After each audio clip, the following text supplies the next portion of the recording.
ആതിഥേയരായ അമേരിക്കയും ജയത്തോടുകൂടി അങ്ങനെ പ്രീ ക്വാർട്ടറിലേക്ക് മുന്നേറിയിരിക്കുകയാണ്. ഇതില്ലാത്ത 2 ഗോളിന് ബോസ്നിയയാണ് അമേരിക്ക തോൽപ്പിച്ചത്. അമേരിക്ക വീണ്ടും ഒരു പ്രീ ക്വാർട്ടർ ഘട്ടം എത്തുന്നു എന്നുള്ളത് തന്നെയാണ്. അതും 10 പേരുമായി ചുരുങ്ങിയിട്ടായിരുന്നു അമേരിക്കയുടെ ഈ ജയം.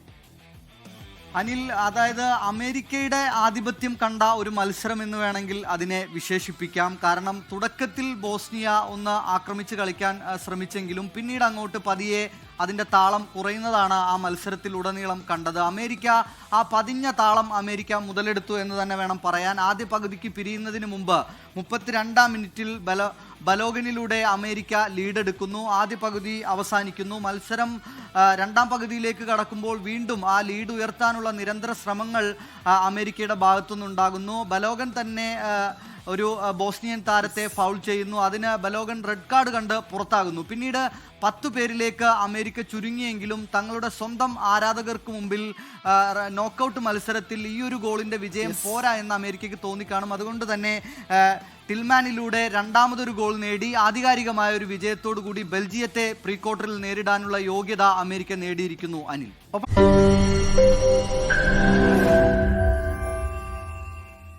ലോകത്തെവിടെയായാലും ഏത് സമയത്തും 24 വാർത്തകളും ഓഗ്മെന്റഡ് റിയാലിറ്റി പാക്കേജുകളും എക്സ്പ്ലെയിനറുകളും വിശദമായി കാണാൻ ഞങ്ങളുടെ യൂട്യൂബ് ചാനൽ നിങ്ങൾക്ക് സബ്സ്ക്രൈബ് ചെയ്യാം.